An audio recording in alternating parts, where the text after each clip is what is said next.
1999, Morpheus offered Neo a choice between a red pill and a blue pill. In 2018, this country fractured between red and blue. In 2022, I'm here to tell you that if you really want the truth, more voters are neither red or blue. Yet, they have no representation, no choice, and no options. They have to choose between candidates chosen by the red people or the blue people. I'm David Esrati, and I'm running for Congress as an American, as in red, white, and blue. I'm a veteran, an activist, and a small businessman. I'm asking you to join me in reminding the professional politicians in Congress who their bosses are. I support ranked choice voting, campaign finance reform, and a verified voter information system, all so we can stop having the best politicians money can buy. It's time to elect a veteran who will work for you, no matter what color they want to label you. Please go to electesrati.com and learn more. I'm David Esrati, and I approve this message.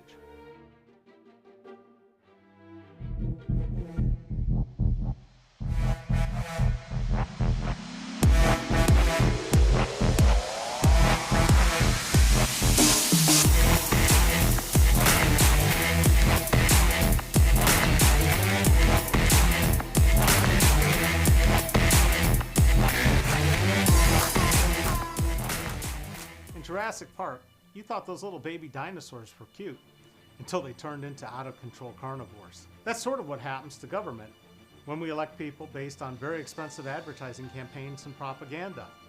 I'm David Esrati. I'm a veteran and a small businessman running for Congress.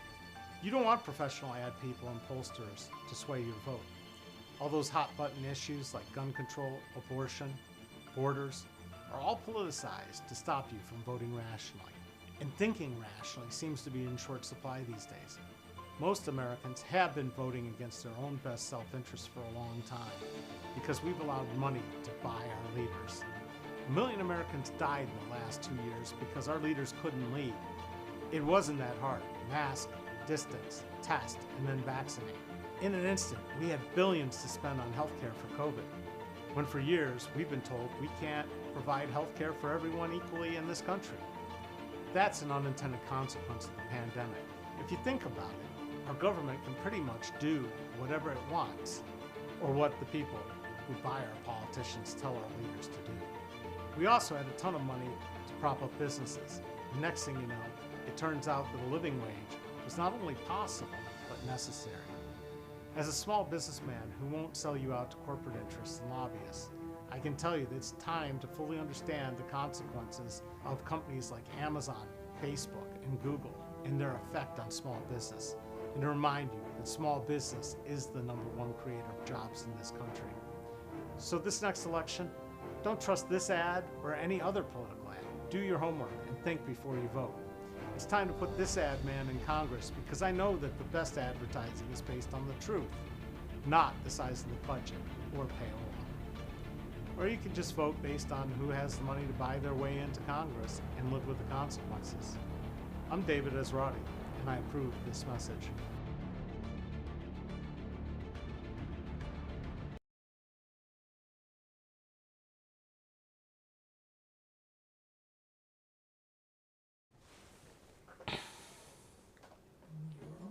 Hi, I'm David Esrati. I'm a candidate for Congress, OH-10, which includes all of Montgomery County, all of Greene County, and parts of Clark County. My opponent, Mike Turner, former mayor of the city of Dayton, who is given all kinds of credit as being a progressive urban mayor, when in fact he wasn't. He was just another tool of the establishment. During his time, he made sure that a lot of development started downtown and that were made very comfortable and happy. Except for Reynolds, which had a little spat with him, put a ton of money into running Tony Capizzi against him, and then moved out to Beaver Creek, or Kettering, out in the Research Park.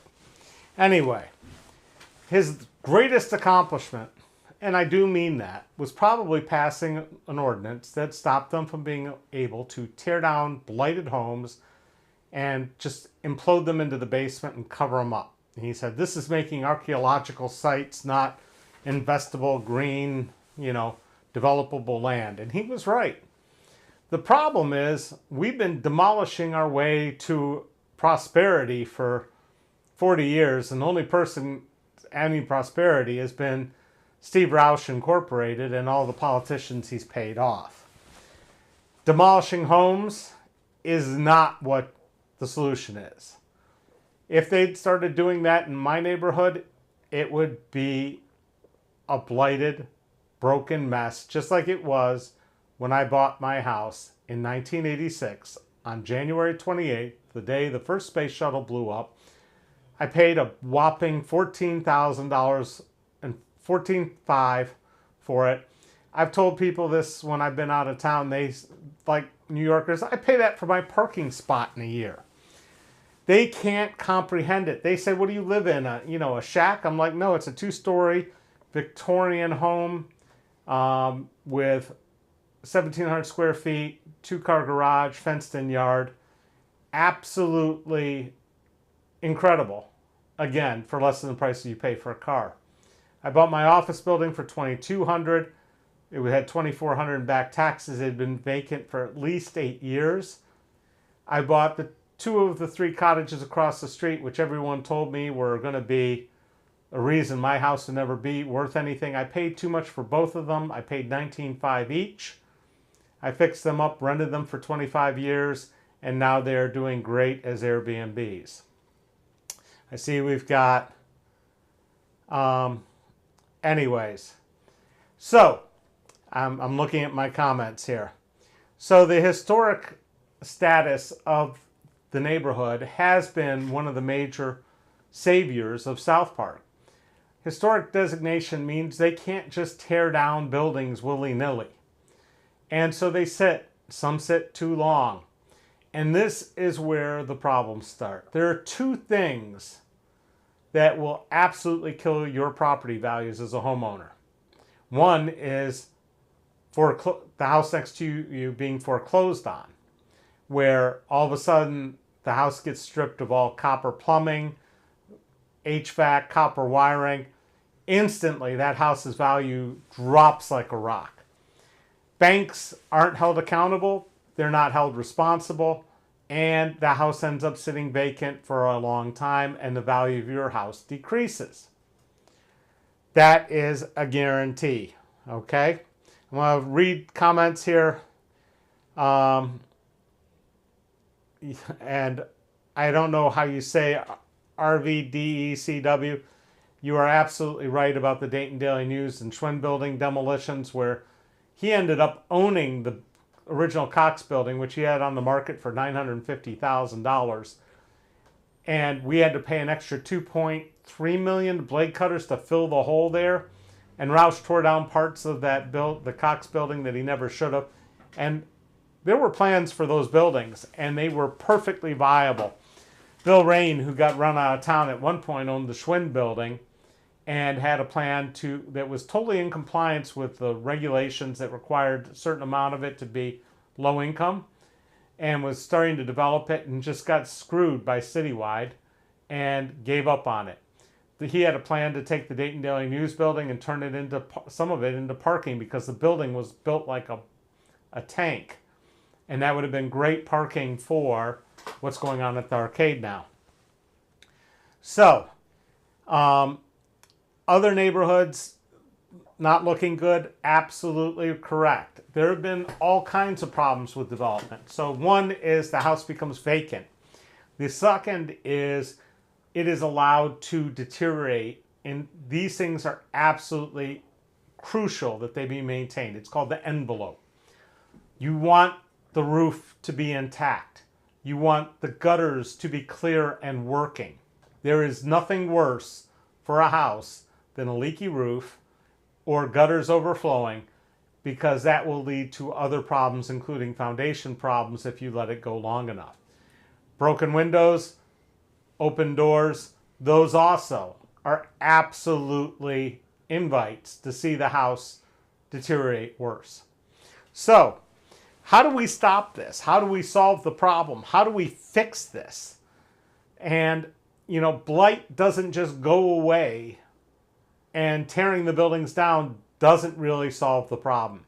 So first, we have to look at how this happens. And part of it is redlining, where banks refuse to loan. I know I couldn't get a loan on my house. I had to use my GI college money to buy it. Luckily, I had enough. But getting a loan to rehab it was difficult again, and that's to this day has still been a problem. Banks still undervalue these properties, and even if you've been a landlord for a long time, they still aren't willing to count income streams for people in these neighborhoods because they can't conceive of income streams that low from housing. It's a whole different equation. So the first thing we have to do is when we identify areas that are hit by blight, we have to segment them off and provide a few things. Number one, if a home needs repair and somebody's in it and they're low income and they can't afford it, we have to do everything we can possible to keep them in it. Because as long as there's somebody living in the home, there's a better chance that it will stay intact and be taken care of. So providing them low interest loans or no interest loans is still cheaper than the demolition price.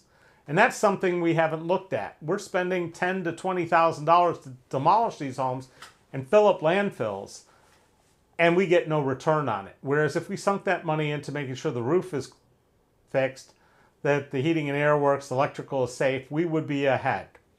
All right, I'm seeing a ton of questions here, so I'm looking here real quick. Drumzo Mead Drums had a relevant question, but it might be off your screen, so I'll just read it to you. I see it. So interest rates, housing crunch, and Airbnbs doesn't have Airbnbs work against solving the housing crunch in principle?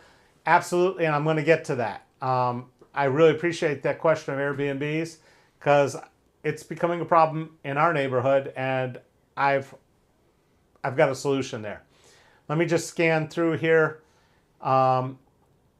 So, as to Bob Woodward, instead of just complaining about the faults of others, let me be clear here, Bob.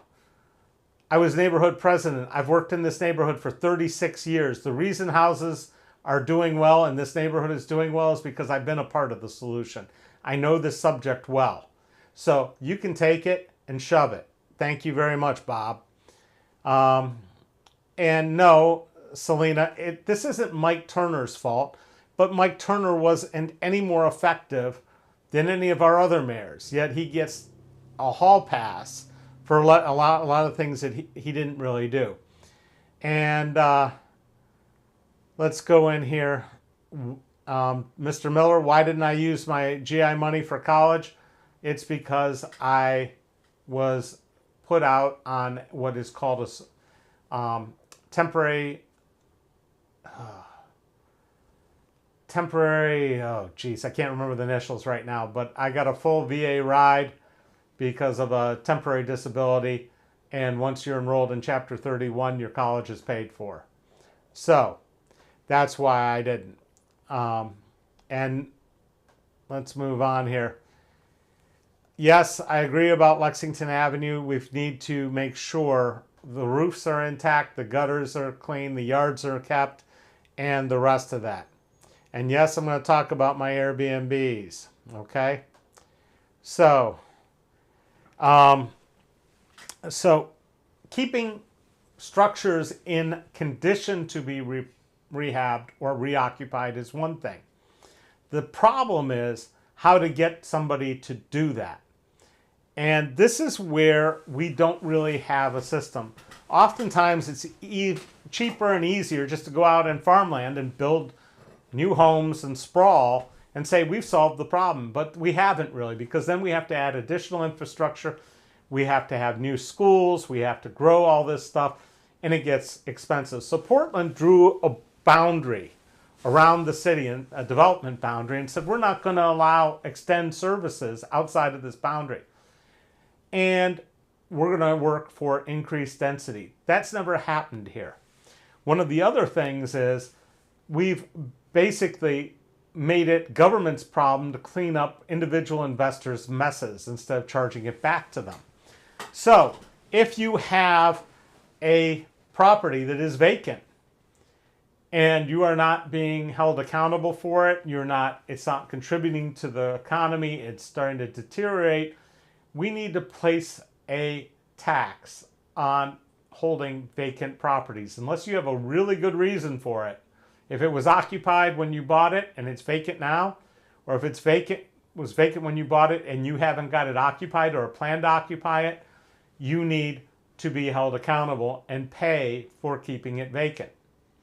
Secondly, if the house is beyond repair, and I mean really beyond repair, we can add value to it by requiring developers looking to build new units to actually buy up what we call, a tax credit, buy property credits, square space credits.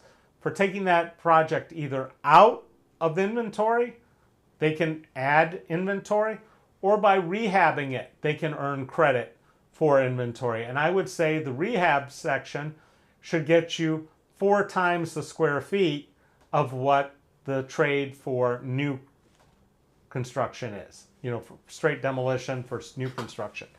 We need to incentivize repopulating, rebuilding in blighted areas. In fact, we could also put a credit and say if you build low to moderate income and low to moderate income neighborhoods, then you can build outside in others. We have to make it efficient and safe for the investment to happen. So, some other things that we have to think about is what I call the walk to work tax credit.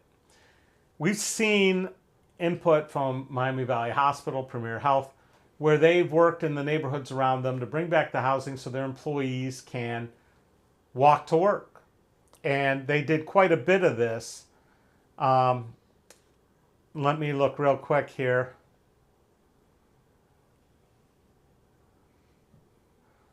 All right, so I'll talk about gentrification too. So there's this idea of walk to work. So if you build your plant out in the middle of a cornfield, everybody has to drive to it. This has become problems, for instance, when Airborne was going absolutely gangbusters out in Wilmington. They were actually driving buses from downtown Dayton, from Middletown, from Hamilton, from Cincinnati, out to get employees out to the Wilmington airport.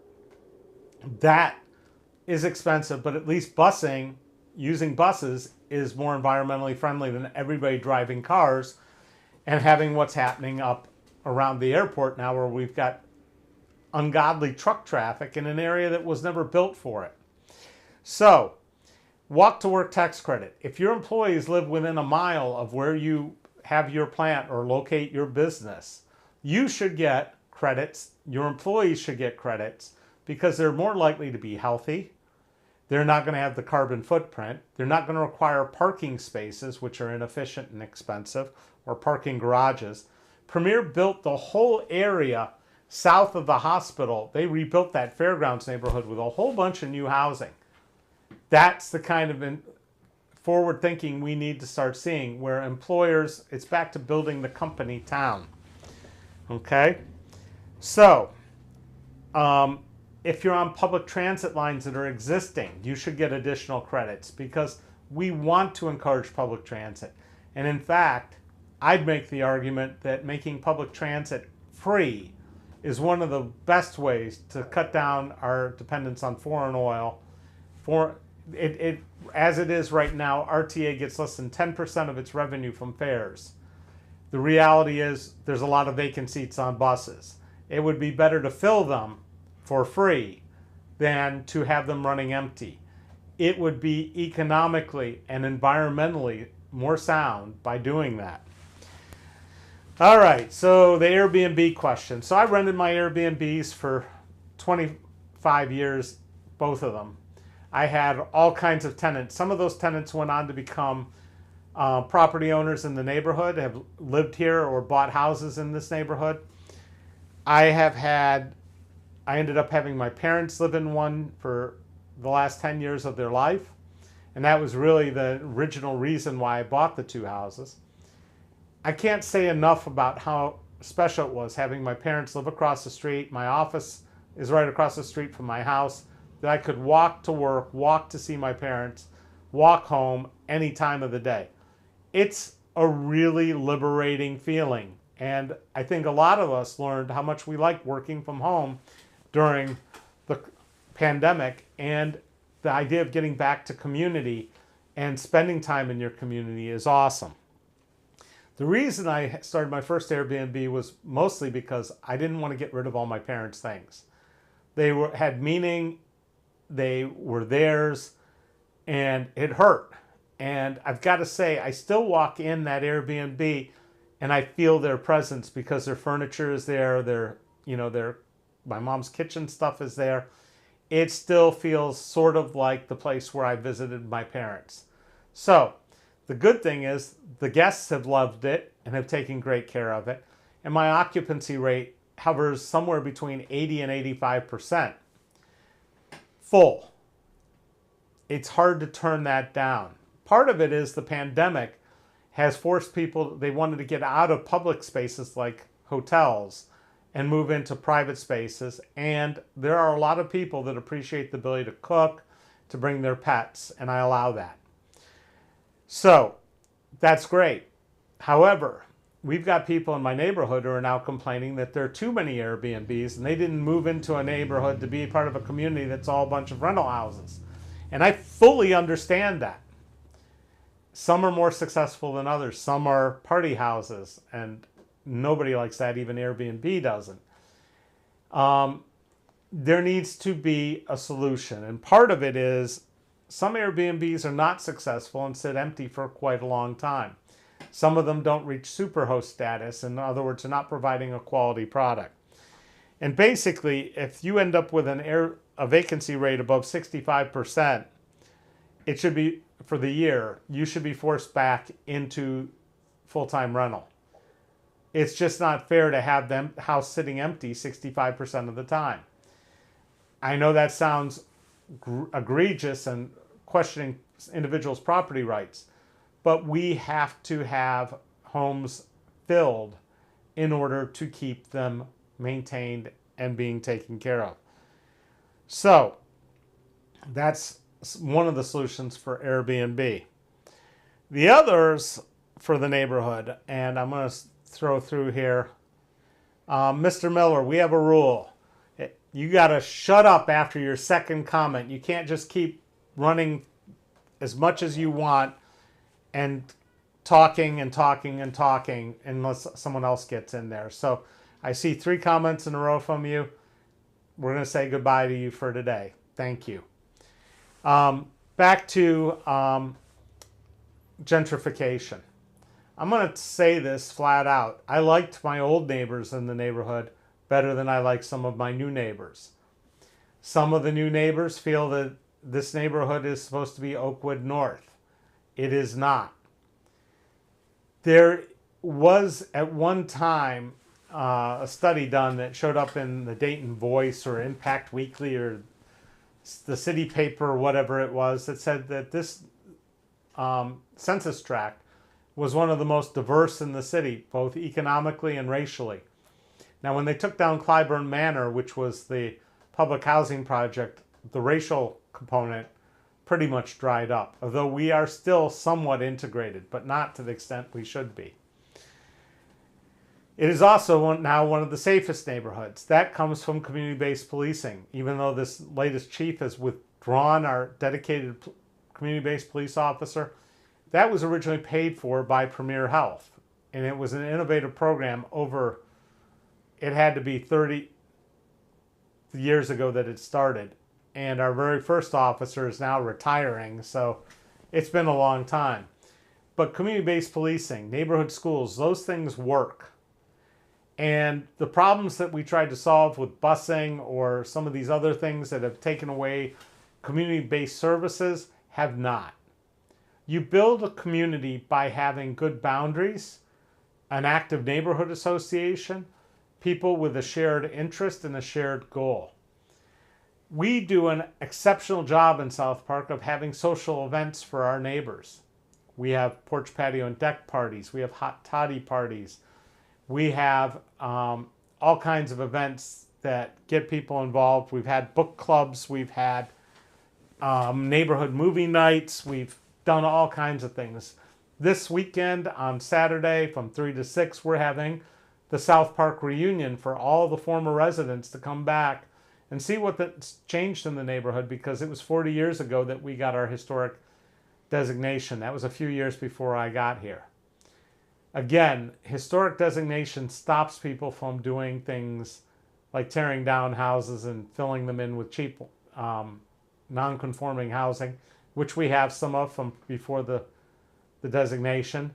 It stops people from mucking up old homes, doing things that aren't historically appropriate on the facing sides of the street, and it can be difficult.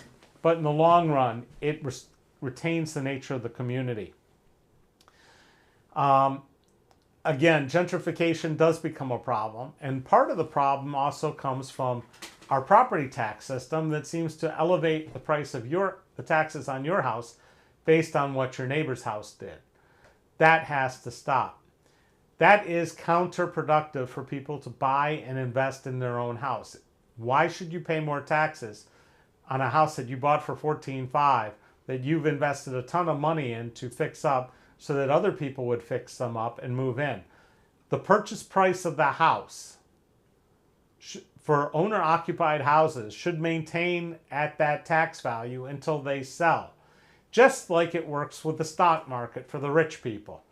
When you buy a share of stock, you don't get charged on profits until you sell or taxed on them.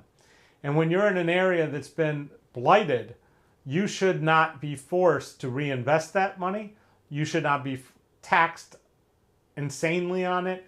It should count as capital gains that were for the good of the community, and that means a minimal taxation structure. All right.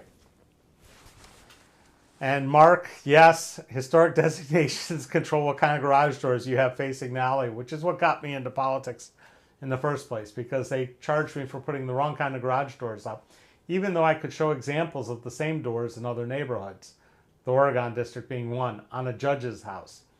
That was my first brush with the courtroom and the law, and one thing I can say is don't be your own lawyer, and two, don't expect the courts to be fair or just if you're going and fighting City Hall.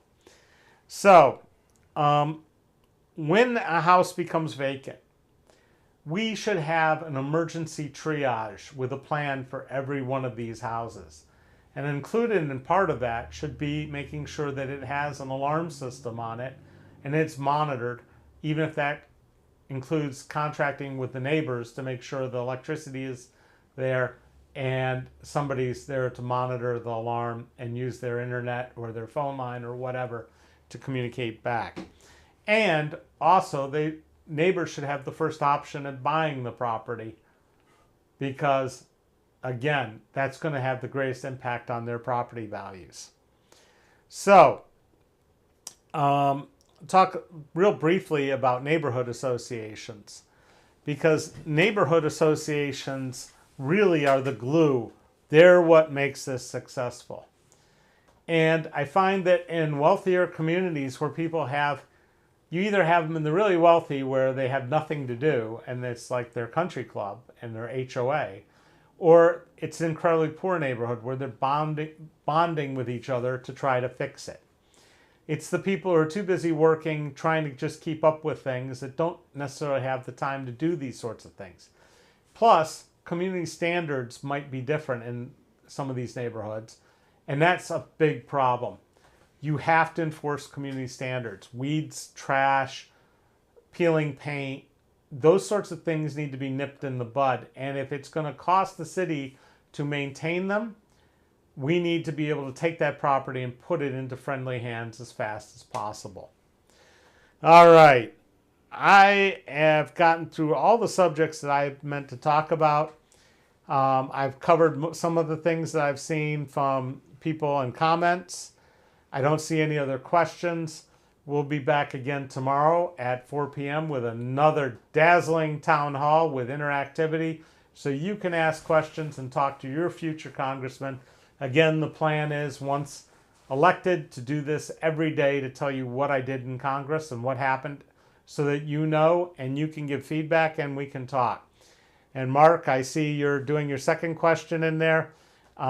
Just be warned that 3 is an out, but You don't agree with 95% of my positions, but I will pat you on the back for what you've done for your neighborhood. I've watched you be a driving force for rehabbing that area for almost 40 years. I think I know which Mark I'm talking to. Your last name starts with K. And I appreciate you for tuning in, and thank you very much. And even if you add 3 in a row, you are not going to get blocked out. I'm warning my guy here. There are lots of solutions that could be tried. None are the solution we seem to have is just tear things down and then let the empty lots sit, and that is no solution at all. You can't demolish your way to prosperity. Never happened, never will. I'm David Esrati. I'm running for Congress. You can find out about my campaign at electesrati.com. It'd be great if you could subscribe to this YouTube channel and hit the notify bell so you know when we're online every day. Sorry about yesterday when I didn't have the updated topic and the message went out for the day before. Try to make sure that doesn't happen in the future. If you'd like to donate, you can do it online. And if you want to get weekly updates on the campaign, please, there's on the site chance to subscribe at electesrati.com/subscribe. You will find very interesting emails. I have an open rate between 30 and 40%. That's incredibly high. And I don't have all my money, 80% of it coming from people out of state, and my average donation isn't $1,635 like Mike Turner's. That's the difference between him and me, and I am so glad you were here, and we will see you tomorrow. Thank you.